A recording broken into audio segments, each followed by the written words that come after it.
Movie के start होते ही हम साइबरट्रॉन जगह को देखते हैं जहां पर रोबोट्स के दरमियान लड़ाई हो रही होती है। उनमें कुछ बुरे रोबोट्स होते हैं जो साइबरट्रॉन पर कब्जा करना चाहते हैं और उनमें कुछ अच्छे रोबोट्स भी होते हैं जो दुनिया को बचाना चाहते हैं। उनमें अच्छे रोबोट्स हारने लग जाते हैं जिस पर उनका लीडर, जिसका नाम ऑप्टिमस प्राइम होता है, वो अपने एक खास सिपाही को वहां से जाने को कहता है जिसका नाम B-127 होता है। लेकिन B-127 जाने से मना कर देता है। इस पर ऑप्टिमस प्राइम उसे समझाता है कि फिलहाल हम हार रहे हैं और अगर उन्हें खुद को बचाना है तो उन्हें एक बेस की जरूरत होगी ताकि वो सब अच्छे रोबोट्स को एक जगह पर इकट्ठा कर सकें और पूरी ताकत से बुरे रोबोट्स पर हमला कर सकें। ऑप्टिमस उसे कहता है कि मुझे एक नई जगह मिली है जिसका नाम अर्थ है। बुरे रोबोट्स को उस जगह के बारे में कुछ नहीं पता। वो उसे वहां जाने को कहता है और हुक्म देता है कि मेरे आने तक उस जगह की हिफाजत करना। ऑप्टिमस की बात सुनकर B-127 अर्थ की तरफ निकल जाता है। दूसरी तरफ हम कर्नल बर्न्स को देखते हैं जो एक अमेरिकन सोल्जर होता है। वो अपने साथियों के साथ जंगल में ट्रेनिंग कर रहा था।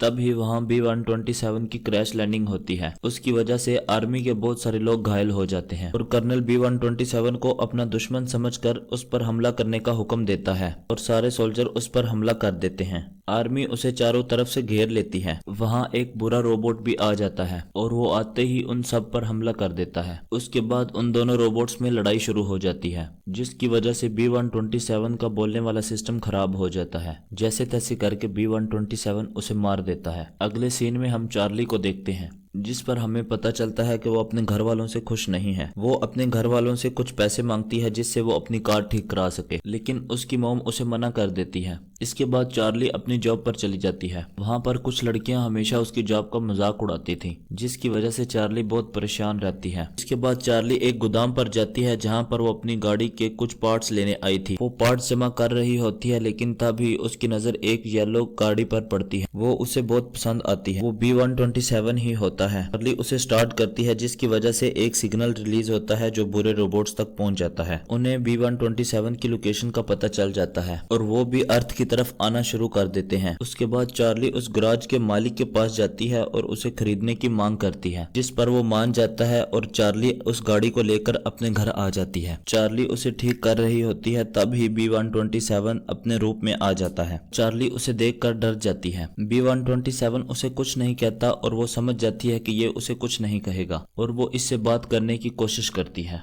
लेकिन B-127 बोल नहीं सकता इसलिए वो उसे इशारे में समझाता है। कुछ टाइम बाद वो दोस्त बन जाते हैं और चार्ली उसका नाम बम्बल बी रखती है। हम एक कपल को देखते हैं जो आपस में झगड़ रहे होते हैं। अभी वहाँ बुरे रोबोट्स भी आ जाते हैं और वो इनको मार देते हैं। वो B-127 की तलाश में निकल जाते हैं। इधर कर्नल को भी पता चल जाता है कि 2 एलियंस अर्थ पर आए हैं। वो इन्हें ढूंढ लेता है और उनसे इधर आने की वजह पूछता है। इस पर वो B-127 की एक पिक्चर दिखाते हैं और उन्हें कहते हैं ये हमारे प्लेनेट का एक कैदी है और वो यहाँ उसे लेने आए हैं और वो उन्हें कहते हैं कि वो आपके लिए भी खतरा बन सकता है, इसलिए आप उन्हें हमारी ढूंढने में हेल्प करें। कर्नल उसे मना कर देता है लेकिन तब ही वहाँ पर एक साइंटिस्ट होता है। वो उसे कहता है कि ठीक है, लेकिन इससे पहले हमें अपने सीनियर से बात करनी होगी। वो साइंटिस्ट आकर अपने सीनियर्स को बताता है कि हम उनकी मदद से काफी ज्यादा टेक्नोलॉजी मिल सकती है और वो उन सबको मना लेता है। वो उन रोबोट्स को अपने कंप्यूटर का एक्सेस दे देता है। दूसरी तरफ हम चार्ली को देखते हैं जो B-127 को लोगों से छुपने के तरीके बता रही होती है। तभी वहाँ बम्बल बी को ऑप्टिमस का मैसेज आता है और वो उसे छुपे रहने का हुक्म देता है। उसके बाद चार्ली बम्बल बी के साथ टाइम स्पेंड कर रही होती है। तभी वहाँ चार्ली का दोस्त मेमो आ जाता है जो उसे पसंद करता था। वो बम्बल बी को देखकर डर जाता है जिस पर चार्ली उसे समझाती है और कहती है कि बम्बल बी एक अच्छा रोबोट है और उसके बारे में किसी को ना बताने को कहती है। उसके बाद वो दोनों बम्बल बी के साथ घूमने चले जाते हैं। वो वहाँ बहुत मस्ती करते हैं। उसके अगले दिन चार्ली अपनी जॉब पर जाती है और बम्बल बी को कहकर जाती है कि वो घर के अंदर ही रहे, लेकिन चार्ली के जाते ही बम्बल बी अपने असली रूप में आ जाता है। वो गलती से घर की सारी चीजों को तोड़ देता है और बम्बल बी अपनी एक उंगली स्विच में देता है जिसकी वजह से बम्बल बी को शॉक लगता है, जिसकी वजह से आर्मी को बम्बल बी की लोकेशन का पता चल जाता है। उसके बाद दोनों रोबोट्स और आर्मी बम्बल बी की तरफ निकल जाते हैं।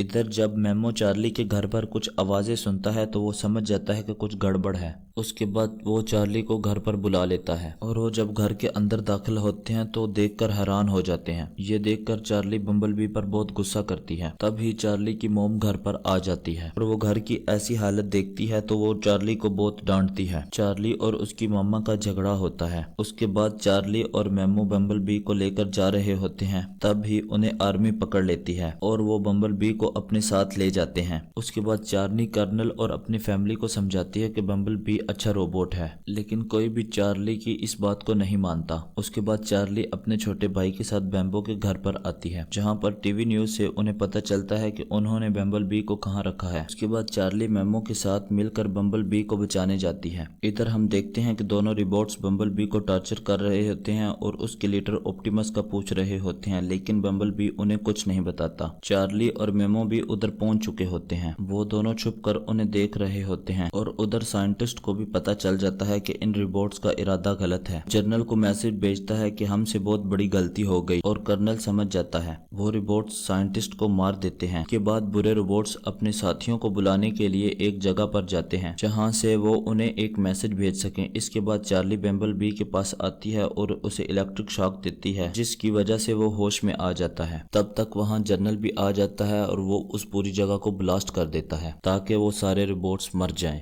बम्बलबी चार्ली और मेमो को बचा लेता है और वो उन्हें बाहर ले आता है। कर्नल चार्ली को पकड़ लेता है और सोल्जर्स बम्बलबी पर अटैक कर देते हैं और वो भी गुस्से में आकर उन पर अटैक कर देता है, लेकिन चार्ली उसे रोक देती है। उसके बाद चार्ली और बम्बलबी उस जगह पर जाते हैं जहां पर बुरे रोबोट्स मैसेज भेजने के लिए गए थे। वहां जाकर बम्बलबी उन दोनों रोबोट्स पर अटैक कर देता है। उसके बाद उनमें बहुत लड़ाई होती है और जैसे तैसे करके बम्बलबी उन दोनों को मार देता है। यहाँ पर कर्नल भी आ जाता है और उसे पता चल जाता है कि बम्बलबी बुरा रोबोट नहीं है। वो चार्ली को कहता है कि इसे यहाँ से लेकर चली जाओ। उसके बाद हम चार्ली और बम्बलबी को एक पुल के पास देखते हैं और बम्बलबी चार्ली को ना चाहते हुए भी अलविदा कहकर चला जाता है।